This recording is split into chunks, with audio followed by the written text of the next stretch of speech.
नमस्कार दोस्तों, मैं अजय कुमार वर्मा आप सबका अपना चैनल रेलवे पॉलिसी हब पे आप सबका स्वागत करता हूं। आज हम बात करेंगे APAR annual performance appraisal report पे कि ये कैसे भरी जाती है, कौन कौन इसको भरेंगे, फिर भरने के बाद क्या होगा और क्यों भरना ज़रूरी है और आप इसे कैसे भर सकते हैं HRMS में।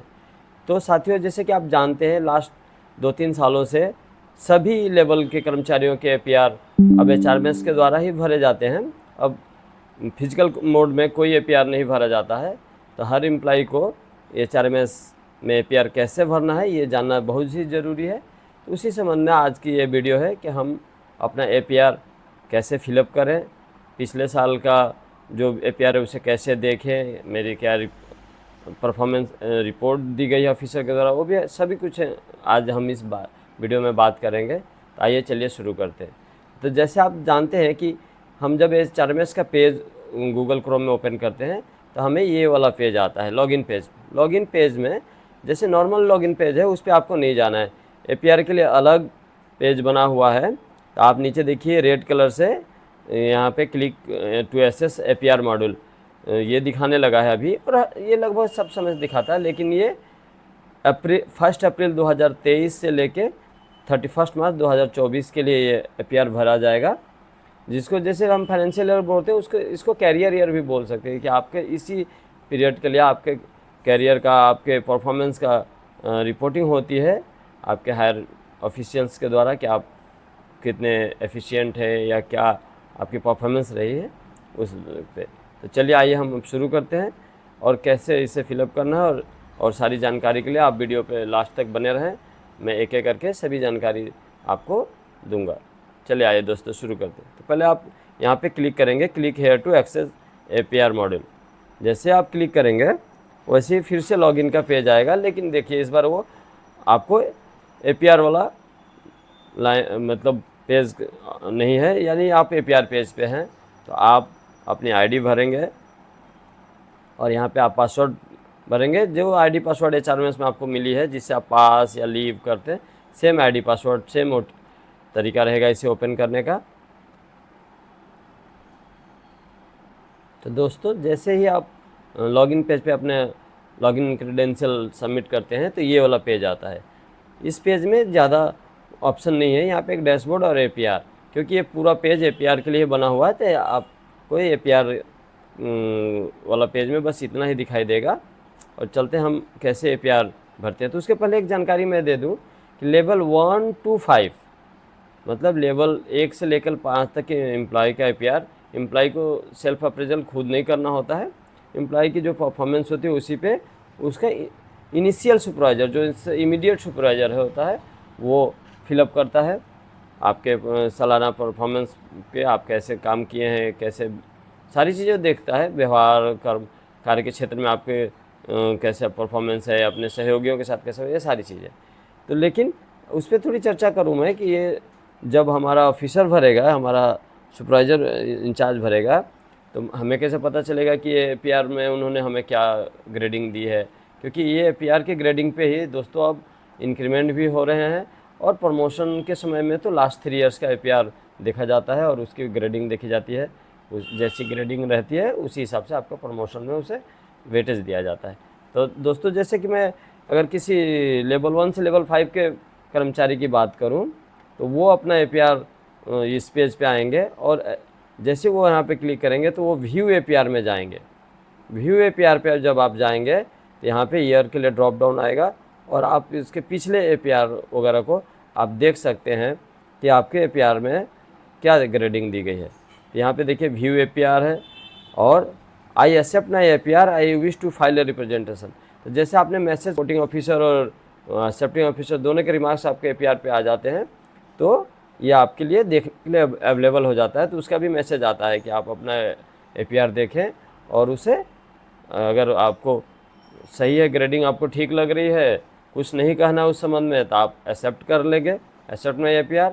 अगर आपको कुछ कहना है तो I wish to file a representation, मतलब आप उस पर कहेंगे कि नहीं, ये ऐसा मेरे अगेंस्ट जो रिपोर्टिंग की गई है मैं उसे नहीं मान रहा हूँ, उसमें गलत है या दुर्भावनापूर्ण किया गया है, तो आप उसको अपील कर सकते हैं। फिर हायर ऑफिशियल्स उसको देखेंगे एक्सेप्टिंग ऑफिसर से ऊपर के लोग उसे देखेंगे कि क्या मामला है, फिर आपके साथ फिर उसको ठीक किया जाएगा। और अगर ग्रेडिंग ठीक दी गई है आपके व्यवहार के हिसाब से, आपके कार्य क्षेत्र पे कर्म के हिसाब से, तो फिर स्टैंड गुड्स वैसे ही रह जाएगा। ये था लेवल 1 से 5 तक के कर्मचारी के। लेकिन जब मैं लेवल 6 एंड एबव की बात करूं, उन्हें अपना सेल्फ अप्रेजल खुद करना होता है। आपको अपने बारे में, अपने पिछले साल के परफॉर्मेंस के बारे में लिखना होता है। तो उसके लिए हम क्या करते हैं, हम उसके लिए जाते हैं सेल्फ अप्रेजल। देखिए सेल्फ अप्रेजल ऑप्शन पे जाएंगे। सेल्फ अप्रेजल को जब हम क्लिक करेंगे, जब हम लेवल 6 की बात करें, लेवल 6 एंड एबव के कर्मचारियों को, एम्प्लॉयज़ को आपको सेल्फ अप्रेजल खुद करना होता है। तो आप जाएंगे सेल्फ अप्रेजल पे क्लिक करेंगे और देखिए यहाँ पे दो चीज़ आ जाती है, एक तो पर्सनल इन्फॉर्मेशन, एक सेल्फ असेसमेंट। तो पर्सनल इन्फॉर्मेशन ऑटो फील्ड है, आपको पहले से भरा गया है, फिर भी आप एक बार इसे चेक करें और चेक करके देख लें कि सभी चीज़ें ठीक भरी गई हैं कि नहीं। HRMS ID, date of birth और आपका डेजिग्नेशन वगैरह सारी चीज़ें यहाँ पे आपको, क्वालिफिकेशन वगैरह जो भी है आप देख लें। अगर कुछ है तो आप अपने इस्टेब्लिशमेंट क्लर्क को आप बोल सकते हैं कि भैया इसे ठीक किया जाए। फिर हम आते हैं सेल्फ असेसमेंट की तरफ। तो सेल्फ असेसमेंट में क्या होगा कि इसको, ये फॉर्म A1 है, ये फिजिकल कॉपी में भी फॉर्म A1 हुआ करता था जो 4 पेज में होता था, एम्प्लॉय को उसमें भरना होता था सारी चीज़ें। लेकिन अभी ऑनलाइन हो गया है, ऑनलाइन में कोई दिक्कत नहीं है। लेकिन देखिए आपको जैसे ही आप सेल्फ असेसमेंट ओपन करेंगे तो सबसे पहले ब्रीफ डिस्क्रिप्शन ऑफ ड्यूटीज़ खुलेगा, जहाँ पे लिमिट है 2000 वर्ड की, कि आप 2000 वर्ड लिख सकते हैं। तो दोस्तों बहुत लोगों को मैं देखता हूँ अपने ऑफिस में भी कि 2-4 लाइन लिख के छोड़ देते हैं, ऐसा नहीं करें। आप अपने बारे में अच्छी अच्छी बातें या जो ज़रूरी बातें जो आपको डिपार्टमेंट को बताना है वो ज़रूर लिखें। या आपने जो एफिशिएंसी है या आपने कुछ डिप्लोमा वगैरह ले रखा है या आप अपने डिपार्टमेंट को और ज़्यादा हेल्प कर सकते हैं, वो सारी बातें ज़रूर लिखें कि मैं ये चीज़ भी जानता हूँ, अगर मुझे ऐसा वाला काम दिया जाए तो मैं वो भी करने के में सक्षम हूँ। तो डिपार्टमेंट को पता चलेगा। जैसे अभी बहुत सारे एम्प्लॉय हैं, जैसे कंप्यूटर में मास्टर डिग्री होती है या वर्ड एक्सेल या अदर चीज़ें जानते हैं, जैसे आज के डेट में कोई AI टेक्नोलॉजी बढ़िया जानता हो, तो वो चीज़ें आपको लिखनी है। या आप जैसे आप जिस डिपार्टमेंट में हैं उस डिपार्टमेंट में हायर डिप्लोमा ले रखा है, तो चीज़ों को मतलब आप अपने कार्य क्षेत्र में जानकारी रखते हैं तो ज़रूर लिखें। और अपने पिछले साल का भी आप लिखें कि हमने क्या क्या किया, कहाँ पे अच्छा किया। और अगर आप सेफ्टी से रिलेटेड हैं, सेफ्टी डिपार्टमेंट से, तो आपने क्या क्या सेफ्टी मेजर्स लिए, क्या क्या क्वेश्चन आप लेते हैं अपने ड्यूटी के दौरान, या अगर कुछ आपने अचीव किया पिछले साल तो उसे भी ज़रूर लिखें। जैसे कि कोई कोई एम्प्लॉय अपने नॉर्मल ड्यूटी के अलावा भी कुछ करते रहते हैं, जैसे कि आप स्काउट एंड गाइड में हो, हिंदी राजभाषा के लिए कुछ कर रहे हैं या कुछ और कर रहे हैं स्टेशन पे, तो आपको उसकी भी जानकारी देनी चाहिए, आपके डिपार्टमेंट को वो अच्छा लगेगा। तो यहाँ पे आप ब्रीफ डिस्क्रिप्शन लिखेंगे। उसके बाद दूसरी चीज़ें हैं कि आप ये डेट देख लेंगे कि 1/4/23 से लेके 31/3/24 है कि नहीं। और आप यहाँ पे जाएंगे कोई स्पेशल अचीवमेंट, कोई रिवार्ड आपको पिछले साल मिला हो या आपने कुछ अच्छा अचीव किया है या कोई डिप्लोमा या डिग्री जो डिपार्टमेंट के द्वारा दी जा रही हो उसे आपने पास किया है, वो ज़रूर लिखें इधर। यहाँ भी 2000 कैरेक्टर्स में आप लिख सकते हैं, ये ज़रूर लिखें। और उसके बाद प्रॉपर्टी रिटर्न्स में ये ज़रूर करें, क्योंकि आपको प्रॉपर्टी रिटर्न्स जमा देना होता है कि नहीं देना होता। तो जहाँ तक लेवल 6 की बात है तो उन्हें प्रॉपर्टी रिटर्न्स जमा देना एनुअली नहीं पड़ता है, लेकिन उसके ऊपर क्या है, ऑफिशियल्स लेवल 8, 9, 10, 11 के उन्हें एवरी ईयर अपने प्रॉपर्टी रिटर्न्स का डिटेल्स डिपार्टमेंट को देना पड़ता है। मूवेबल प्रॉपर्टी का भी देना पड़ता है, मूवेबल प्रॉपर्टी का भी देना पड़ता है कि मेरे पास क्या क्या है और मैंने इस साल क्या क्या ख़रीदा है या ख़रीदा तो कैसे परमिशन किया, तो वो सारी चीज़ें। तो आप अगर लेवल 6 के हैं तो नॉट अप्लीकेबल में क्लिक करें और ये सारी चीज़ें करके आप यहाँ पे सबमिट कर दें। सबमिट जैसे करेंगे ये आपके रिपोर्टिंग अथॉरिटी के पास चला जाएगा। आपको HRMS से मैसेज भी आ जाएगा कि रिपोर्टिंग अथॉरिटी के पास चला गया। अब रिपोर्टिंग अथॉरिटी जब उस पर रिमार्क्स देंगे और रिव्यू अथॉरिटी को भेजेंगे तो वो भी मैसेज आपको आएगा। रिव्यू ऑफिसर जब आप अपना रिमार्क्स दे लेंगे तो भी मैसेज आएगा। एक्सेप्टिंग ऑफिसर जब फाइनल एक्सेप्टिंग ऑफिसर होता है, एक्सेप्टिंग ऑफिसर जब आपको रिपोर्ट कर देगा तो वो आपको व्यू APR में दिखने लगेगा। जैसे कि मैं इस एम्प्लॉय का ही दिखाऊं तो आप देखेंगे यहाँ पे कि सर्च एपीआर में आप जाएं, वो आपके व्यू एपीआर में देखने लगेगा। आपको व्यू एपीआर में जाके आपको देख लेना चाहिए। जैसे मैं आपको एक दिखाऊं, जैसे इनका ही ये मैंने एक अपने ऑफिस के दूसरे एम्प्लॉय का ओपन किया हुआ है। तो ये 2023 में इनका एपीआर में क्या क्या ग्रेडिंग थी, तो आपका पूरा एपीआर जो कि 6 पेज का होगा वो पूरा डाउनलोड हो जाता है पीडीएफ मोड में। आप ये पर्सनल डाटा रहता है जो कि वहाँ पे आपने देखा था ऑटो फील्ड है। दूसरे पेज में आपका सेल्फ अप्रेजल रहता है जो आपने लिखा था।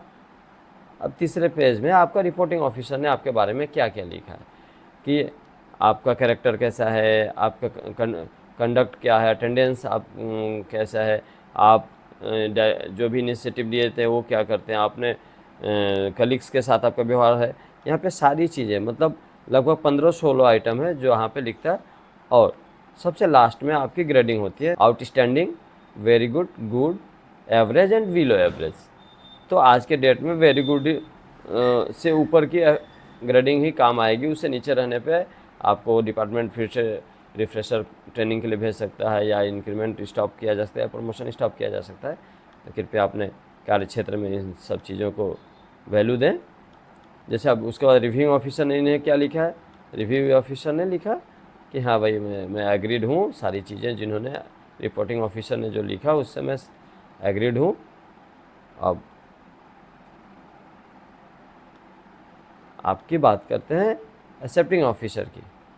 तो एक्सेप्टिंग ऑफिसर में उन्होंने भी इन्हें वेरी गुड दिया है कि अब ये कैसे काम करते हैं। देखिए यहाँ पे जैसे ही रिपोर्टिंग ऑफिसर की बात आई तो यहाँ पे इन्होंने दिया, और सबका डिजिटल सिग्नेचर भी रहता है कि फिर इनके रिव्यूइंग ऑफिसर ने इन्हें वेरी गुड दिया हुआ है और एक्सेप्टिंग ऑफिसर ने भी वेरी गुड दिया है, जो कि हेड ऑफ द डिपार्टमेंट होता है, ब्रांच ऑफिसर होता है, उन्होंने भी दिया आपको वेरी गुड। ये है, आप चाहें तो देख सकते हैं, या जैसे मैंने शुरू में कहा था कि आप अगर लगता है कि नहीं मेरे साथ कुछ गलत हुआ है तो आप रिप्रेजेंट भी कर सकते हैं इसको। और इसमें टाइमिंग रहती है, जैसे वो आपको व्यू करने के लिए अवेलेबल होगा तो उसके 1 महीने के अंदर आप रिप्रेजेंट करते हैं तो ठीक है, नहीं तो एक्सेप्टेंस मान लिया जाता है। तो ये था एपीआर संबंधी जानकारी, और एपीआर को सही और सटीक भरें। आज की जानकारी आपको कैसी लगी ये ज़रूर से ज़रूर कमेंट करें, और चैनल को अधिक से अधिक शेयर करें जिससे कि मैं अधिक से अधिक लोगों तक पहुंच सकूं, और ये जो कार्यक्षेत्र संबंधित जानकारियां हैं मैं अधिक से अधिक लोगों तक पहुंचा सकूं।